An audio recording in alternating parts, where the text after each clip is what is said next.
Shalom, c'est les 5 minutes avec Jésus, que le Seigneur vous bénisse. Je suis la prophétesse Dorcas. Oui, bien-aimé, aujourd'hui, je vais parler de la persévérance. La persévérance dans le prêve. La persévérance dans la prière. Nous sommes dans les livres de Luc 18.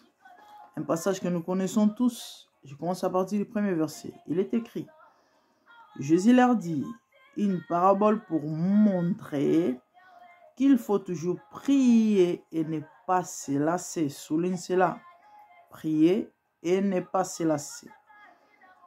Il dit: il y avait dans une ville un juge qui ne craignait pas Dieu et qui n'avait d'égard pour personne. Il y avait aussi dans cette ville une veuve qui venait lui dire: fais-moi justice de mon adverse. Pendant longtemps, il ne voulut pas, mais ensuite il dit en lui-même: bien que je ne craigne pas Dieu et que je n'ai d'égard pour personne, néanmoins, parce que cette veuve me cause des ennuis, je lui ferai justice de peur que jusqu'à la fin, elle ne vienne me casser la tête. Et dans le verset 6, le Seigneur ajouta: entendez ce que dit le juge inique. Verset 7, et Dieu ne fera-t-il point justice à ceux qui crient à lui pour jour et nuit, et tarderait-il à leur égard? Non, pas du tout. La parole de Dieu est claire en disant ceci. Jésus donne une parabole pour montrer qu'il faut prier et ne point laisser, ou encore et ne point se lasser. Oui, au commencement, j'avais dit que je parlais de la persévérance. C'est quoi la persévérance? Ou encore, c'est quoi persévérer? Persévérer, c'est le fait de persister dans quelque chose. Tu persistes dans quelque chose. Persévérer, c'est demeurer ferme dans un sentiment. Tu es dans quelque chose ou tu fais quelque chose, tu restes ferme. Tu persistes dans la chose. C'est ça, persévérer. Et dans persévérer, nous avons deux verbes. Percer et voir. Le verbe percer et le verbe voir. C'est le percer qui commence et ensuite c'est le voir. Persévérer. Persévérance. Qu'est-ce que je veux dire par là? Ou encore, qu'est-ce que cela veut dire? Cela veut simplement dire, pour voir, tu dois percer. Avant de voir, tu dois percer.